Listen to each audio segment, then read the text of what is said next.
100 mingdan qimmat mashinalarni qo'ysam bittada ketib qoladi, bilaman-ku. Hamma xo'jaganlar yo'q ekanman. BMW M8 Competition'ni haqiqiysi. Agar siz shuni hozir yangisini olaman desangiz, 255 mingdan 265 minggacha sotilyapti. Surishtirib ko'rganlar bilishadi. Bu Grand Coupesi, ya'ni 4 ta eshikligi, полный full option, и полный carbon care. Hamma detallari karbon bo'yatibdi. Karbon, tomam karbon, bakoy.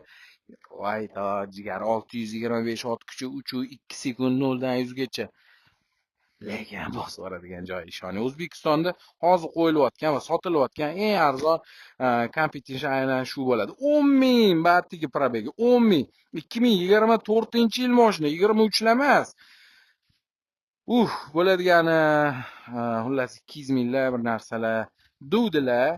Voy, xatirmaysizda pul ko'p deb turib 185 mingga srochniga